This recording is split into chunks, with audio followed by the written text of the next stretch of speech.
Olá, você acompanha agora os principais destaques internacionais dos últimos dias.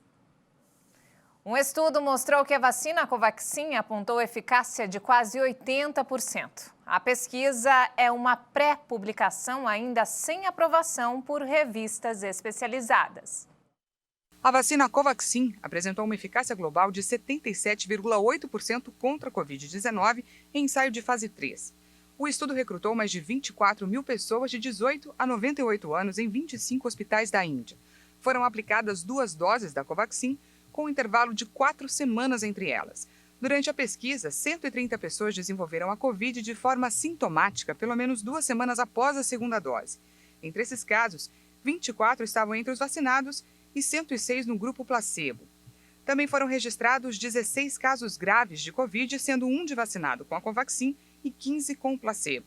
Por isso, a taxa de eficácia contra casos graves é de 93,4%. Além disso, a Covaxin apresentou uma eficácia de 65,2% contra a variante Delta. De acordo com os autores do estudo, o imunizante foi bem tolerado e sem eventos adversos relevantes ou graves.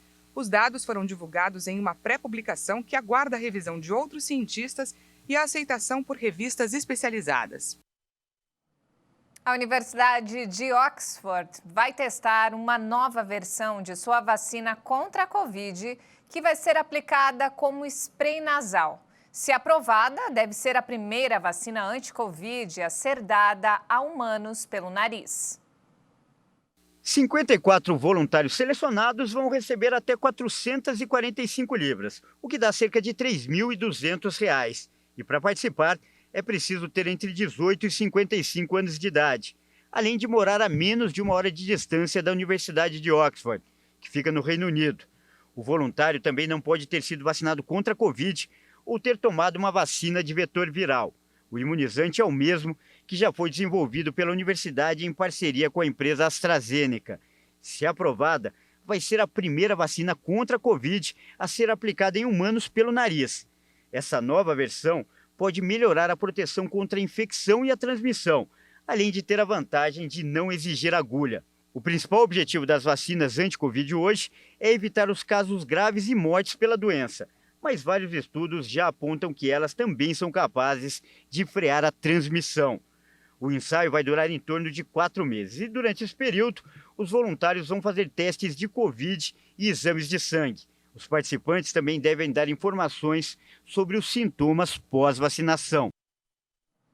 A França teme uma nova onda da pandemia de coronavírus no final deste mês. A variante Delta está se propagando no país e já representa 30% dos novos casos. A França poderá enfrentar uma 4ª onda de Covid no final de julho devido à propagação da variante Delta. A afirmação foi divulgada por um porta-voz do governo. A variante Delta está progredindo muito rápido. Ela representou cerca de 10% das contaminações na semana passada. Este é um nível que dobrou em menos de uma semana. A advertência reforça o alerta feito pelo ministro da Saúde, Oliver Véran. Vários países, entre eles Reino Unido e Rússia, já vivem um alarmante aumento de casos por causa desta variante, identificada primeiro na Índia. De acordo com os números oficiais, desde o início da campanha de vacinação na França no final de 2020, mais de 51% da população receberam pelo menos uma injeção e 36,2% já tomaram as 2 doses. Ao todo, mais de 111 mil pessoas morreram por Covid-19 na França. A Agência Europeia de Medicamentos disse que, ao que tudo indica, as 2 doses de vacina anti-Covid parecem proteger de maneira eficaz contra a variante Delta, inicialmente detectada na Índia. A cepa é muito contagiosa e se propaga rapidamente pelo continente.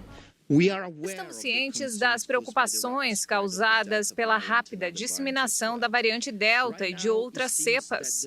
No momento, parece que 2 doses das vacinas aprovadas na União Europeia protegem contra todas as cepas que estão circulando na Europa, incluindo a Delta. As 4 vacinas aprovadas pela EMA são Pfizer, BioNTech, Moderna, AstraZeneca e Johnson & Johnson. O anúncio da agência coincide com a entrada em vigor do certificado sanitário adotado pelos países da União Europeia. O documento é um código que pode ser exibido em um smartphone ou em forma impressa. Certifica que o portador está completamente vacinado, testou negativo em um exame recente de PCR ou já possui imunidade por ter superado a infecção. A intenção é que o certificado permita viagens pelos 27 países da União Europeia e por 4 nações que se associaram à iniciativa. A Organização Mundial da Saúde alertou que o mundo precisa de 17 bilhões de dólares para combater a Covid. A Organização Mundial da Saúde fez os cálculos e chegou à conclusão que ainda faltam quase 17 bilhões de dólares para financiar o combate à pandemia, não só com vacinas, mas também com equipamentos de proteção, exames e tratamentos. Esse valor equivale a 88 bilhões de reais. Os doadores se comprometeram a contribuir com 17,7 bilhões de dólares para o dispositivo chamado de Acelerador de Acesso a Ferramentas para a Covid-19. No entanto, ainda faltam 16,8 bilhões, pouco mais de 8 bilhões com urgência. O dispositivo é uma colaboração global para acelerar o desenvolvimento e a distribuição igualitária de vacinas. De acordo com o balanço da agência France Presse, até 6 de julho, 3,25 bilhões de doses de vacinas foram aplicadas em 216 países e territórios, mas de forma muito desigual. Nos países de alta renda, foram injetadas 84 doses por 100 habitantes, enquanto nos 29 países mais pobres, essa proporção cai para 1 dose por 100 habitantes. A OMS afirma que todos os países terão vacinado pelo menos 10% de sua população em setembro e 40% até o final do ano. E mudando de assunto, olha só, pesquisadores do Canadá criaram uma calculadora para medir o risco de demência na população. Um questionário avalia o estilo de vida e fatores que podem comprometer a saúde do cérebro. Pesquisadores canadenses da Universidade do Hospital de Ottawa e do Bruyère Research Institute, especializado em envelhecimento, criaram uma calculadora online. A ferramenta serve para quem tem mais de 55 anos estimar o risco de ser diagnosticado com demência nos próximos 5 anos. A calculadora se baseia em um questionário e foi desenvolvida a partir dos dados de 75 mil habitantes do estado canadense de Ontário. Mas pode ser adaptada para qualquer nação que disponha de informações sobre a saúde de seus cidadãos. O objetivo do projeto é conscientizar as pessoas sobre os fatores que influenciam a saúde do cérebro. Não há um tratamento para curar os diversos tipos de demência, mas 1/3 dos casos poderia ser evitado com a adoção de um estilo de vida saudável. Atividade física, dieta balanceada, não fumar, reduzir o consumo de álcool e manter sob controle enfermidades como diabetes e hipertensão arterial são fundamentais para evitar futuros problemas. O estudo pretende utilizar a inteligência artificial como uma ferramenta para auxiliar o sistema público de saúde com esse propósito. Sobre a calculadora, uma de suas qualidades é a simplicidade. E pesquisadores garantem: quem responde às perguntas tem a resposta sobre a saúde mental. O Departamento de Trabalho americano divulgou que em junho no país foram criadas 850 mil vagas. Analistas esperavam 680 mil. O presidente Joe Biden afirmou que é um progresso histórico que tira a economia da pior crise em 100 anos. Mas a taxa de desemprego ainda revelou dados preocupantes. Ficou em 5,9%, com 9,5 milhões de pessoas desocupadas. O Departamento de Trabalho destacou que esse dado se mantém muito acima do registrado antes da pandemia. Em fevereiro do ano passado, por exemplo, 5,7 milhões de pessoas estavam sem trabalho. Como era esperado, houve ganhos trabalhistas notáveis nos setores de lazer e hotelaria, os mais afetados pelas medidas restritivas relacionadas à Covid-19. Graças a uma campanha de vacinação eficaz, muitas empresas puderam reabrir rapidamente. E olha só, ainda na última semana, Jeff Bezos deixou o comando da Amazon. Jeff Bezos, o homem mais rico do mundo, embarca em uma nova etapa de sua carreira após ter criado, a partir de uma modesta livraria online, uma das empresas mais pujantes do planeta, a Amazon. Aos 57 anos, o empresário deixou o cargo de CEO para Andy Jassy. Bezos vai se dedicar a outros projetos, começando com uma viagem ao espaço em 20 de julho. O empresário manterá um papel-chave na empresa que fundou há 27 anos e vai permanecer como presidente executivo do Conselho de Administração. Embora tenha sido celebrado pelas muitas inovações que mudaram completamente setores econômicos inteiros, também foi muito criticado por certas práticas comerciais ou pelo tratamento dos assalariados. Lançada da garagem de Bezos, a Amazon vale agora 1,7 trilhão de dólares na Bolsa de Valores. É um grupo com atuação em várias áreas, que vai do comércio online à computação em nuvem, passando por inteligência artificial e produção de filmes. O Pentágono cancelou um contrato com a Microsoft de 10 bilhões de dólares, cerca de 50 bilhões de reais. O Departamento de Defesa americano afirmou que o contrato não atende mais às necessidades, especialmente devido à evolução das demandas e avanços no setor. O chefe dos sistemas de informação do departamento afirmou que as Forças Armadas precisam urgentemente dos serviços em nuvem fornecidos por empresas habilitadas para trabalhar em todos os níveis de inteligência secreta. O Pentágono vai iniciar um novo procedimento para recrutar várias empresas. A Microsoft obteve o contrato em 2019, o que gerou reclamações e uma contestação formal da Amazon, alegando que ela foi descartada por motivos políticos. A Amazon, considerada a favorita ao acordo, lançou uma batalha judicial, mas sua reclamação foi rejeitada por um juiz em abril. A Amazon alegou que perdeu o contrato por causa de uma vingança do ex-presidente Donald Trump contra seu fundador, Jeff Bezos.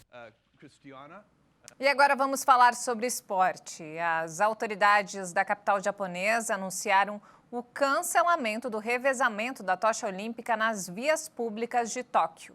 A cidade também pode decretar o 4º estado de emergência, inclusive durante os Jogos Olímpicos. Apenas o trecho nas ilhas Ogasawara, um arquipélago remoto a 1.000 quilômetros ao sul de Tóquio, seguirá conforme planejado. Serão realizadas cerimônias privadas de acendimento da tocha, em vez do revezamento habitual. Os eventos serão transmitidos ao vivo e o público poderá acompanhar pela televisão. A imprensa local afirmou que, devido ao aumento de casos pela pandemia de coronavírus, o governo japonês prevê declarar um novo estado de emergência em Tóquio. Inicialmente, a medida se estenderá por todo o período dos Jogos Olímpicos. De acordo com a mídia, o estado de emergência estará em vigor até 22 de agosto. Os Jogos de Tóquio serão disputados de 23 de julho a 8 de agosto. Segundo a agência de notícias Kyodo, que cita uma autoridade de alto escalão do governo, é provável que os Jogos Olímpicos sejam disputados a portas fechadas. Os espectadores estrangeiros já foram barrados e, a princípio, o número de torcedores locais será limitado. Um carro que pertenceu à princesa Diana foi leiloado no Reino Unido e tem como destino um museu da América do Sul ainda não identificado. Um Ford Escort que pertenceu a Diana, princesa de Gales, está prestes a ganhar uma nova garagem na América do Sul. O veículo foi leiloado no Reino Unido por pouco mais de 61 mil euros, o equivalente a 72.500 dólares. O comprador é um museu sul-americano que ainda não foi identificado.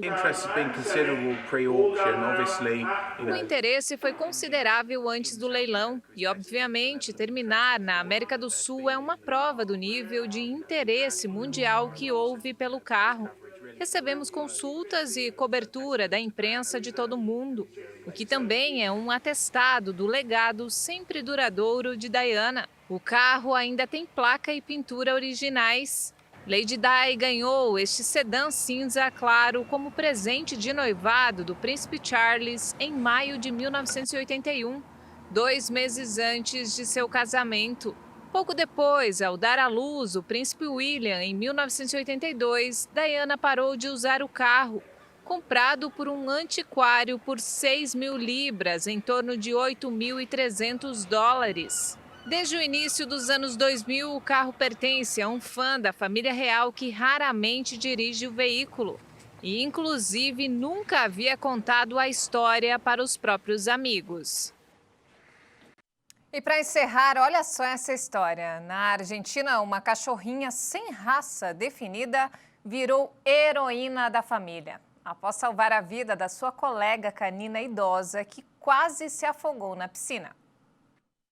Em dezembro do ano passado, as duas amigas, a vira-lata Caipirinha e Luna, uma pitbull cega e surda de 14 anos, estavam brincando no quintal de casa. De repente, a cachorra idosa caiu na piscina. A vira-lata viu que sua amiga dependia dela para ser socorrida e correu em sua direção.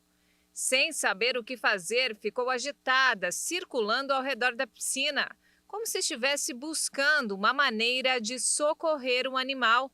Depois de várias tentativas, finalmente conseguiu puxar a amiga pela coleira. A arrastou até a borda e, enfim, finalmente o resgate com muita bravura. A heróica vira-lata foi adotada no Brasil, ao ser vista por um casal de argentinos abandonada em um posto de gasolina. E desde que chegou na sua casa, ela se tornou uma grande amiga da pitbull. Que bela história, hein? E não temos mais tempo, essa edição fica por aqui. Mais informações ao longo da nossa programação. E se quiser rever nossas reportagens, acesse o canal Hit Notícias no YouTube. Obrigada pela companhia.